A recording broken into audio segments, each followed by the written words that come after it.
नमस्ते भक्तों, power of भैरम पर आप सभी का हृदय से स्वागत है। मैं हूं अभिषेक गोयत। आज शुक्रवार है, वह दिन जो साक्षात सौंदर्य, प्रेम और धन की देवी मां महालक्ष्मी को समर्पित है। क्या आपके जीवन में मेहनत का फल नहीं मिल रहा? क्या पैसा पानी की तरह बह जाता है? भक्तों, धन केवल भाग्य से नहीं बल्कि मां लक्ष्मी के स्थायी आशीर्वाद से आता है।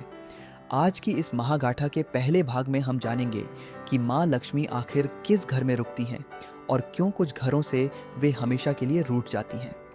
प्राचीन ग्रंथों में वर्णित सुखसागर की एक कथा के अनुसार एक समय था जब अलक्ष्मी, दरिद्रता की देवी, और लक्ष्मी के बीच विवाद हुआ कि वे किस स्थान पर निवास करेंगी।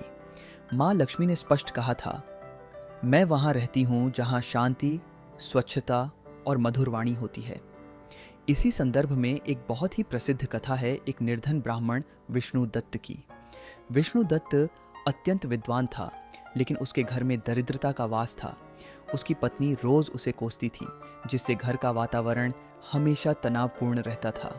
एक शुक्रवार की सुबह विष्णुदत्त ने तय किया कि वह भूखा प्यासा रहकर माँ लक्ष्मी की ऐसी साधना करेगा कि या तो माँ प्रकट होंगी या वह अपने प्राण त्याग देगा। वह जंगल के एक पुराने पीपल के वृक्ष के नीचे बैठ गया। वहां उसे एक वृद्ध महिला मिली। उस महिला ने विष्णुदत्त से पूछा, बेटा, इस घोर जंगल में क्यों विलाप कर रहे हो? विष्णुदत्त ने अपनी सारी व्यथा सुनाई। उस महिला ने मुस्कुराते हुए कहा, पुत्र, लक्ष्मी वहां नहीं आती जहां केवल मांगने की इच्छा हो। लक्ष्मी वहां आती है जहां देने का साहस हो। उस वृद्ध महिला ने विष्णुदत्त को एक गुप्त विधि बताई। उसने कहा कि अगले शुक्रवार से तुम अपने घर की दहलीज को साफ करके वहां घी का दीपक जलाओ और अपने मन से क्लेश को निकाल फेंको। विष्णुदत्त ने वैसा ही किया। उसने अपनी पत्नी से झगड़ना बंद कर दिया और घर में शांति का माहौल बनाया। चमत्कार देखिए, कुछ ही हफ्तों में विष्णुदत्त को एक ऐसी विद्या प्राप्त हुई जिससे वह नगर का सबसे बद्धा वैद्य बन गया। उसके घर में धन की वर्षा होने लगी। भक्तों, माँ लक्ष्मी का पहला नियम है मन की शांति। जब तक आपके मन और घर में युद्ध चलेगा, माँ लक्ष्मी द्वार से ही लौट जाएंगी। इसलिए आज का यह पहला पाठ याद रखें कि धन का मार्ग शांति से होकर गुजरता है। भक्तों, अब हम बढ़ते हैं इस महागाथा के दूसरे और सबसे महत्वपूर्ण भाग की ओर। अक्सर लोग मुझसे पूछते हैं, अभिषेक जी, पैसा तो आता है लेकिन टिकता नहीं, या फिर पैसा आने के साथ साथ बीमारियां और शत्रु भी आ जाते हैं। इसका उत्तर पावर ऑफ भैरम के इस रहस्य में छिपा है। माँ लक्ष्मी को धन की देवी माना गया है, लेकिन उस धन की रक्षा का भार महादेव के रौद्र अवतार भगवान काल भैरव पर है। बिना सुरक्षा के धन बिना दीवार के महल जैसा है।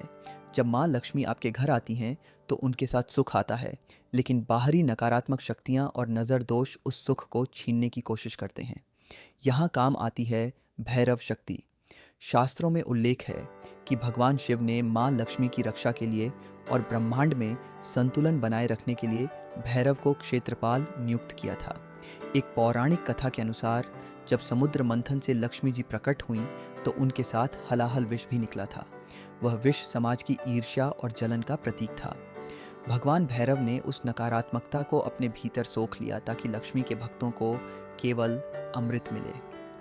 यदि आपके घर में बिना वजह झगड़े होते हैं तो समझ लीजिए कि आपके घर का सुरक्षा कवच कमज़ोर है। शुक्रवार की शाम को जब आप माँ लक्ष्मी की पूजा करते हैं तो उसी समय काल भैरव का स्मरण करना अनिवार्य है। भगवान भैरव आपके घर के पहरेदार हैं। वे उस धन को गलत रास्तों पर खर्च होने से बचाते हैं। जो व्यक्ति शुक्रवार को लक्ष्मी के साथ भैरव की स्तुति करता है, उसके घर में अखंड लक्ष्मी का वास होता है।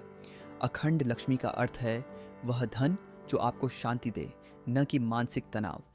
शुक्रवार की रात को कपूर जलाकर माँ लक्ष्मी की आरती करें और फिर वही कपूर पूरे घर में घुमाते हुए AUM भम भैरवाय नमः का जाप करें। यह क्रिया आपके घर के क्लेश को भस्म कर देगी और एक ऐसा सुरक्षा तंत्र बनाएगी जिसे कोई भी बुरी नज़र भेद नहीं पाएगी। अंत में भक्तों, बस इतना याद रखें, शुक्रवार का दिन केवल मांगने का नहीं बल्कि अपने घर को एक मंदिर बनाने का दिन है। जहाँ सुगंध होगी, जहाँ प्रेम होगा और जहाँ भैरव की रक्षा होगी, वहाँ दरिद्रता चाहकर भी कदम नहीं रख पाएगी। पावर ऑफ भैरम का यह ज्ञान आज अपने जीवन में उतारें और आने वाले कल को स्वर्ण अक्षरों में लिखें।